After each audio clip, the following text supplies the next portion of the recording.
नमस्कार बच्चों, मैं हूं नारायण पटेल आपके अपने चैनल पर। आज हम यहां पर बात करेंगे उत्तर प्रदेश विद्या ज्ञान प्रवेश परीक्षा 2023-24 जो कि क्लास 6 के लिए होने जा रही है। परीक्षा आपकी 18 दिसंबर को उत्तर प्रदेश के विभिन्न जनपदों में आयोजित होगी। उसी के संदर्भ में आज हम लेके आए हैं गणित का मॉडल प्रश्न पत्र यानी प्रैक्टिस सेट। उसे आप मेरे साथ जरूर हल कीजिए। आप कॉपी और कलम अपने हाथ में रखिए जिससे आप मेरे साथ प्रश्नों को कर सकें। तो देखिए, सबसे पहला प्रश्न 11 से 20 तक कितनी भाज्य संख्या है। अभाज्य नहीं पूछ रहा, भाज्य।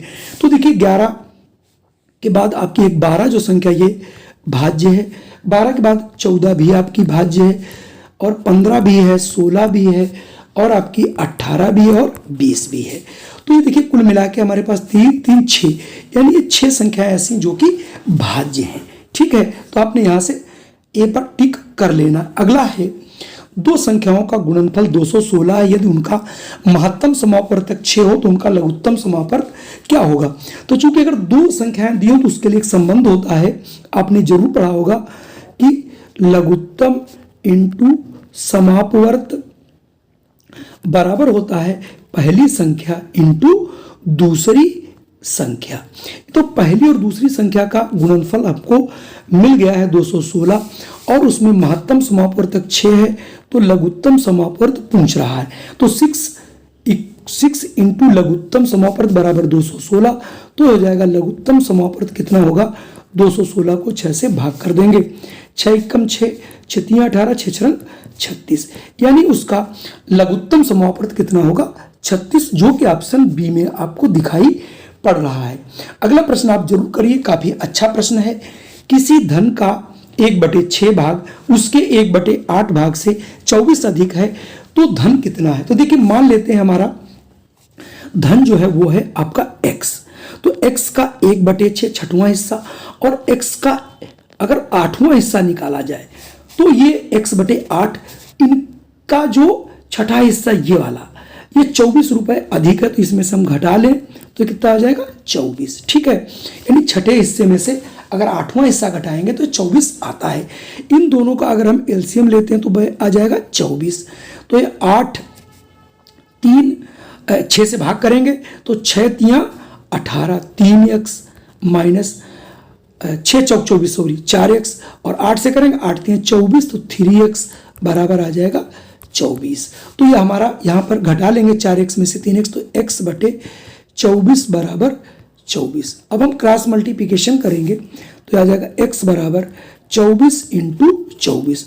24 में होता है 576। तो यहाँ से ऑप्शन सी वाला बिल्कुल सही होगा। अगर मैं अगले प्रश्न की बात करूं 0.5 प्लस 0.05 प्लस 0.005 किसके बराबर है। तो हम इन तीनों को जरा जोड़ लेते हैं। तो इसको जब हम जोड़ रहे होंगे तो ये पॉइंट आपका 5 है, फिर 0.05 है, 0.005 है। जब आप तीनों को जोड़ेंगे तो आ जाएगा 0.555।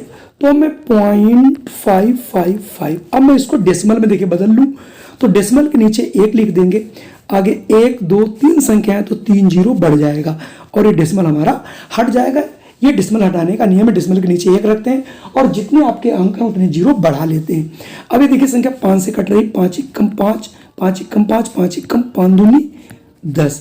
तो ये 111/200। इसके अलावा ये कट नहीं रही है तो ऑप्शन ए वाला आपका बिल्कुल सही होगा। अगला प्रश्न है, एक व्यक्ति प्रतिवर्ष 12,000 रुपए कमाता है, यानी एक साल में कोई आदमी 12,000 रुपए कमाता है तथा प्रतिमाह 800 रुपए खर्च कर देता है, यानी 800 रुपए इसका खर्च है।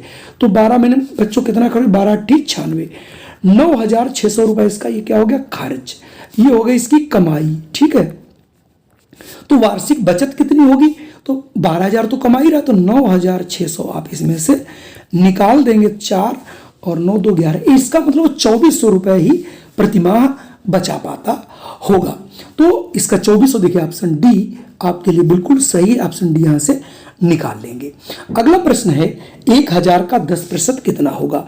तो आप देखिए 1000 लिख लीजिए, का की जगह गुणा कर दीजिए, 10% बटे 100 कर दीजिए, इसको सॉल्व कर लीजिए। देखिए 2 जीरो काट दिए, ये 2 जीरो काट दिया तो ये 100 एकम 100 आ गया। इसका मतलब 1000 का अगर हम 10% करेंगे तो कितना आएगा 100, यानी ऑप्शन बी वाला बिल्कुल सही है। बात करता हूं अगले प्रश्न की। पूछ रहा है 50 की वस्तु को 80 में बेचा जाए, यानी अगर इसका क्रय मूल्य देखा जाए 50 रुपए है और अगर विक्रय मूल्य देखा जाए तो 80 रुपए है। इसका मतलब हम 50 रुपए की चीज 80 रुपए में बेच रहे हैं, तो प्रतिशत लाभ क्या होगा? तो दोनों को मैं अगर अंतर करता हूं 80 माइनस 50 तो आता है 30 रुपए। इसका मतलब हम 50 रुपए पर 30 रुपए कमा लेता हूं। अगर एक ही रुपए की वस्तु तो 30/50 कमाता, इसलिए 100 में कितना कमाएंगे? इंटू 100 कर देंगे बच्चों।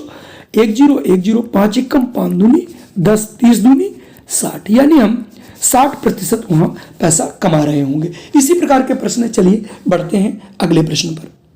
देखिए अगला प्रश्न है, कितने समय में 80 रुपए का साधारण ब्याज 25% वार्षिक ब्याज की दर से 160 रुपए हो जाएगा? तो इसमें आपसे समय पूछ रहा है, तो समय बराबर क्या फार्मूला होता है आपको आना चाहिए।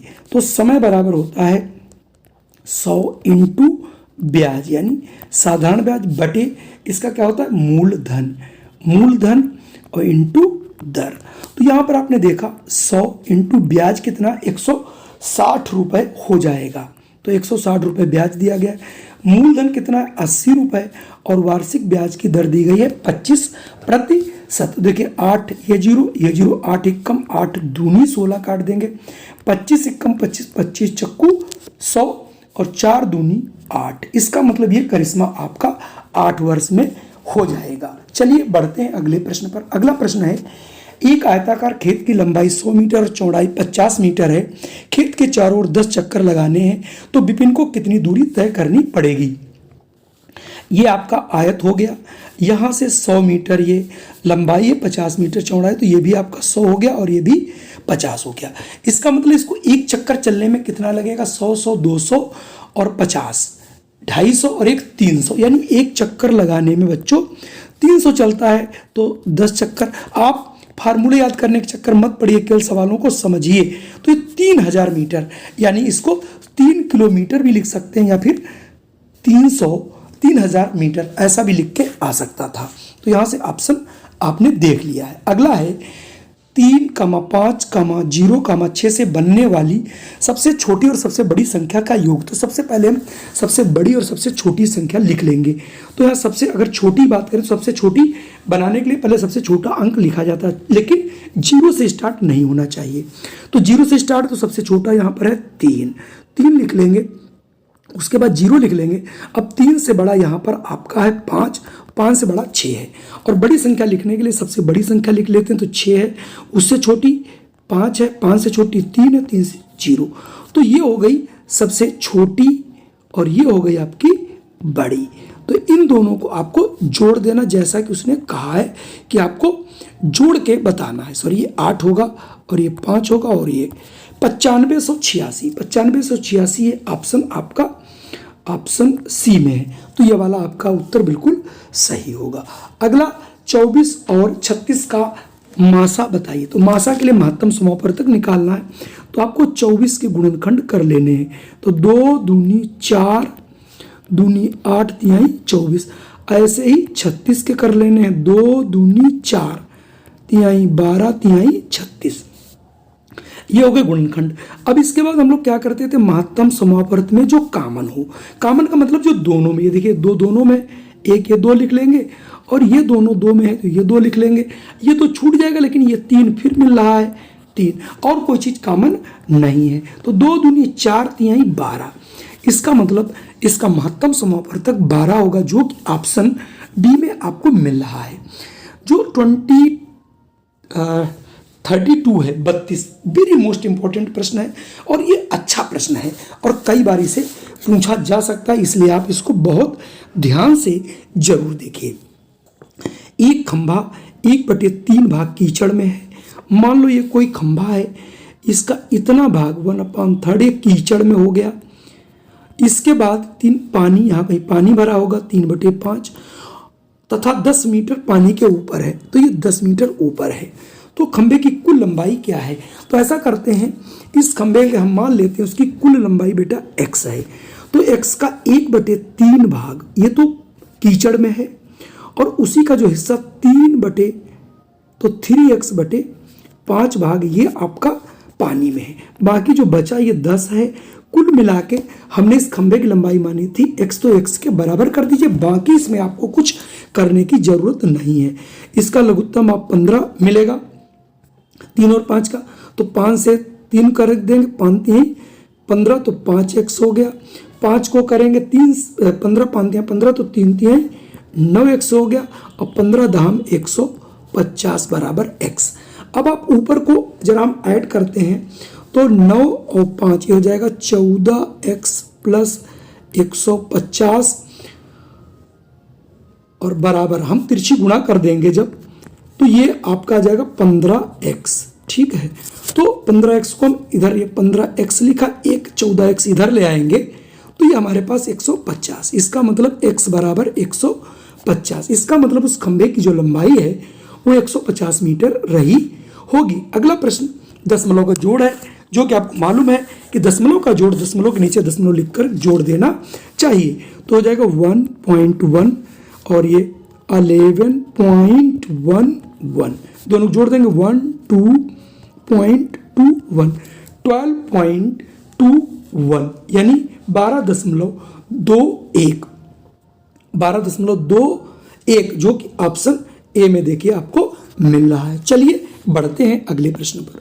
अगला प्रश्न आपको लगाने की जरूरत ही नहीं। देखिए पूछ रहा था आपसे 60 संतरों का मूल्य 120 रुपए, तो 30 संतरे, यानी संतरे अगर आधे हो गए तो मूल्य भी आधा हो जाएगा, तो 60 रुपए आ जाएगा। एक व्यक्ति की आमदनी 5000 रुपए है, उसमें से वो 10% खर्च करता है, तो बताइए वो कितने रुपए बचाता है।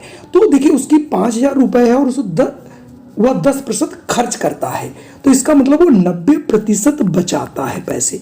तो इसका मतलब 5000 का 90% ये पैसा बचा रहा है, तो इसको आप 5000 लिख लीजिएगा। और का माने क्या होता है आप जानते हैं, गुणा और 90/100, 1 0 1 0 1 0 1 0, 5 9 45, तो यानी 4500 रुपए वो बचाता है, जो कि ऑप्शन आपका ए में हो जाएगा। अगला देखिए 36वां, एक दुकानदार ने कोई वस्तु 500 रुपए में खरीदी और 600 रुपए में बेची, तो बताइए कितने % लाभ हुआ। ऐसा मैं प्रश्न आपको करा चुका हूं, ये आपके लिए होमवर्क देता हूं। इसका आंसर आप 36 का मुझे कमेंट करके जरूर बताइएगा। अगला है कितना धन 5% वार्षिक ब्याज की दर से 4 वर्ष में 80 रुपए ब्याज देगा। ये भी प्रश्न मैं बता चुका हूं, आप फार्मूला लगा करके 37 का भी आंसर जरूर बताइएगा। अगला है आयत का क्षेत्रफल। तो आयत का क्षेत्रफल होता है लंबाई इंटू चौड़ाई बच्चों। अगला प्रश्न देख लें, वर्गाकार कमरे की चारों दीवारों का क्षेत्रफल 60 वर्ग मीटर तथा ऊंचाई 3 मीटर, तो फर्श का क्षेत्रफल क्या होगा।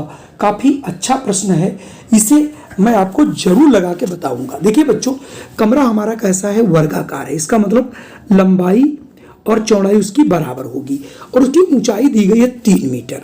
तो फर्श का क्षेत्रफल क्या होगा, तो फर्श का क्षेत्रफल लंबाई इंटू चौड़ाई, यानी जो वर्ग का क्षेत्रफल होता है भुजा इंटू भुजा वही होगा, लेकिन भुजा निकलेगी कैसे, ये हम कैसे निकालें। तो कमरे का जो क्षेत्रफल होता है वो क्या होता है, तो किसी भी कमरे का क्षेत्रफल होता है 2 लंबाई प्लस चौड़ाई गुणित ऊंचाई बराबर, अब ये इन्होंने 60 दे रखा है तो 60 लिख लीजिए। 2 लंबाई, चूंकि आयत है तो लंबाई मान लेते हैं x है, चौड़ाई भी x होगी क्योंकि वर्ग में दोनों भुजाएं बराबर होती है, ऊंचाई 3 है बराबर 60 कर दीजिए, तो 3 दूनी 6 हो गया और इंटू x 2x हो गया बराबर 60 हो गया बच्चों। तो 6 दूनी 12, x बराबर 60 है, तो x बराबर 60/12, 12 1 कम 12 पंजे 60। इसका मतलब वर्ग की भुजा 5 मीटर है। तो वर्ग का क्षेत्रफल क्या होता है बच्चों, क्षेत्रफल एरिया होता है भुजा इंटू भुजा, यानी 5 इंटू 5 बराबर 25, यानी 25 वर्ग मीटर उसका जो है फर्श का क्षेत्रफल होगा। तो यहाँ पर 25 देखिए ऑप्शन सी में मिल रहा है। चलिए बढ़ते हैं अगले प्रश्न पर। चलिए अगला प्रश्न है, एक समकोण त्रिभुज में एक कोण 30 अंश है तो दूसरा कोण क्या होगा। तो समकोण त्रिभुज का मतलब ही होता है एक कोण उसका 90 होगा। दूसरा कह रहा 30 है, तो ये वाला कोण कितना होगा? तो तीनों कोणों का योगफल यहाँ पर त्रिभुज में 180 अंश होता, तो मान लेते हैं ये x है बराबर 180 अंश हो जाएगा, तो ये हो गया 120 प्लस x बराबर 180, तो x बराबर 180 माइनस 120 बराबर 60। इसका मतलब ये 60 डिग्री होगा। क्लियर? त्रिभुज के तीनों अंतः कोणों का योगफल 180 अंश होता है। अगला है, एक वृत्त की त्रिज्या 6 सेंटीमीटर है, तो व्यास क्या होगा? ये त्रिज्या होती है और इस सेंटर से जाने वाली पूरी रेखा ये व्यास कहलाती है।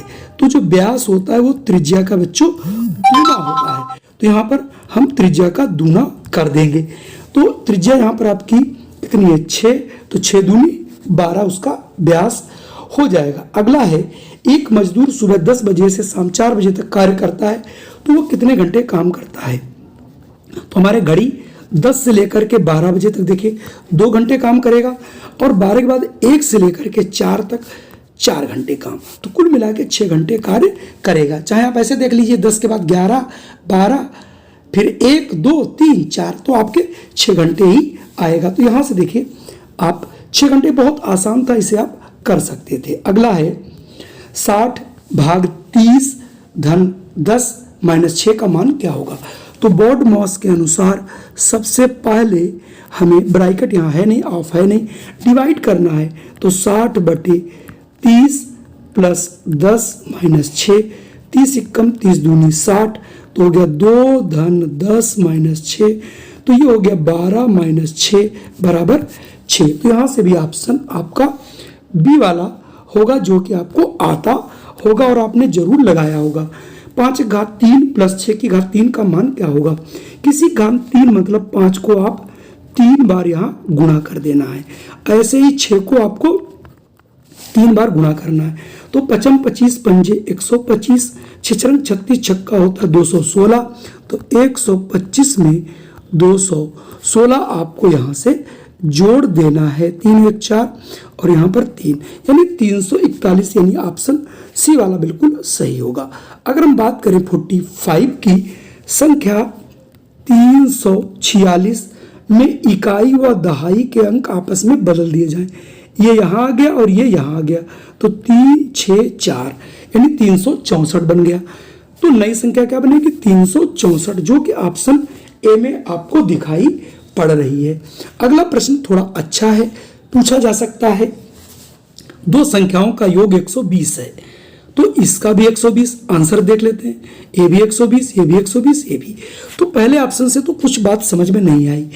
एक संख्या दूसरी से दोगुनी है, ये दोगुनी नहीं है इससे, ये भी दोगुनी नहीं, ये भी दोगुनी नहीं। हाँ, 40 दूना 60 होता है, 40 दूना 80 और 80 और 40 120, तो ऑप्शन सी यहाँ से हो जाएगा। अगर आप इसे लगाने का प्रयास ना करें, क्योंकि ऑप्शनों जो भी आंसर हैं विद्या ज्ञान में, उनको आप बहुत सावधानी पूर्वक पढ़ेंगे, उनके आंसर आपको उन्हीं प्रश्नों में मिलते हुए नजर आएंगे।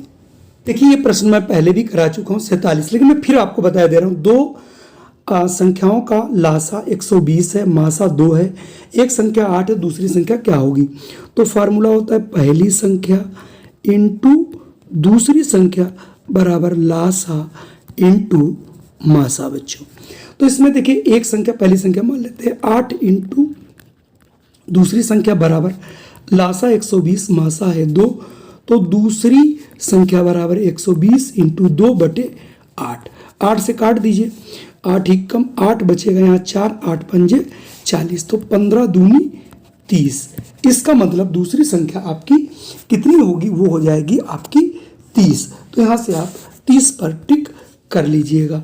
अगला प्रश्न है, एक तार का 1/6 भाग बिजली की मरम्मत हेतु लगा है, शेष तार कितना रहा यदि तार 600 मीटर हो? बहुत आसान, आपके पास तार था 600 मीटर, उसका आपने इसका 1/6 भाग मरम्मत के लिए प्रयोग कर लिया, तो आखिर ये तार कितना था मरम्मत के लिए? 6 एकम 6, 100 एकम 100, यानी आपके पास 600 मीटर था तार था, 100 मीटर आपने मरम्मत के लिए लगा लिया, तो आपके पास कितना तार बचा? 500 मीटर, जो कि ऑप्शन ए में बता रहा है। आपके पास पूछ रहा निम्न कोण x का मान क्या होगा? अब आप यहां से अगर आप x देखते हैं तो कोई भी दो तिर्यक रेखाएं जब आपस में काटती हैं तो ये कोण आपस में कहलाते हैं शीर्षाभिमुख, शीर्षाभिमुख, और ये बराबर होते हैं। तो x के सामने कितना है 80, तो इसका मतलब x की वैल्यू कितनी हो जाएगी 80, तो x की वैल्यू यहाँ से 80 को हम टिक कर लेंगे। अगला है 3/4 में क्या जोड़ें कि 10 हो जाए। मान लेते हैं 3/4 में हम x जोड़ें तो ये 10 हो जाए, तो x बराबर 10 माइनस 3/4। अब आप इसके नीचे एलसीएम ले लेंगे, 4 आ जाएगा, तो 10 चौक 40 माइनस 3 बराबर 37/4, यानी 3/4 में 37/4 यदि जोड़ा जाए तो ये संख्या हमारी 10 हो जाएगी। प्रश्न बेहद सरल है। 25 + 200, 25 + 5 कितना होगा, तो 25 और 5 हो गया 30, और 30 में आपको जोड़ देना है 225, जोड़ लेंगे तो आ जाएगा 255, यानी ऑप्शन सी सही हो जाएगा। अब आपसे पूछ रहा है 2.003 को 4 से अगर आप गुणा करें तो 4 तिहाई 12, 0 4 दूनी 8, 3 के बाद दशमलव, तो 8.012, ऑप्शन बी। एक महीने में, एक वर्ष में कितने महीने होते हैं, 12 महीने होते हैं। दिन पूछता तो 365 या 366, ये लीप ईयर में और ये साधारण वर्ष में। अगला प्रश्न वेरी मोस्ट इंपॉर्टेंट प्रश्न की श्रेणी में हम रखेंगे। देखिए 10,000, तो सबसे पहले आप 10,000 बच्चों लिख लेना, और 10,000 में कह रहा 10,100, तो 10,100 पूछ रहा, तो 10 को आप 100 से गुणा कर देंगे तो कितना आ जाएगा, ये देखिए 1,000। इसका मतलब 1,000 इसमें आप और ऐड कर दीजिए। फिर कह रहा 10 दहाई, तो 1 दहाई होती है 10 की, तो 10 दहाम हो गया ये 100, तो बच्चों 100 इसमें और ऐड कर दीजिएगा। वेरी मोस्ट इंपॉर्टेंट प्रश्न है, इसका मतलब 11,100, तो 11,100 ये ऑप्शन डी में आपका मिल रहा है। अगला प्रश्न है 4 संरेखित बिंदु, संरेखित मतलब एक ही रेखा में स्थित बिंदु, इससे कितनी रेखाएं खींच सकते हो, इससे केवल और केवल आप एक ही रेखा खींच सकते हो। अगर 3 दिया होता तब भी कि 3 संरेखित बिंदु से, संरेखित मतलब ही होता है कि एक रेखा में, तो 4 बिंदु हो या 3 बिंदुओं से संरेखित अगर हैं तो उससे केवल और केवल एक ही रेखा खींची जा सकती है। बच्चों शायद आपको ये हमारे 35 प्रश्न जरूर पसंद आए होंगे। अगर पसंद आए हैं तो आप कर दीजिए लाइक, और अगर चैनल पर पहली बार आए तो कर लीजिए सब्सक्राइब। जय हिंद, वंदे मातरम। फिर मिलता हूँ एक नई वीडियो के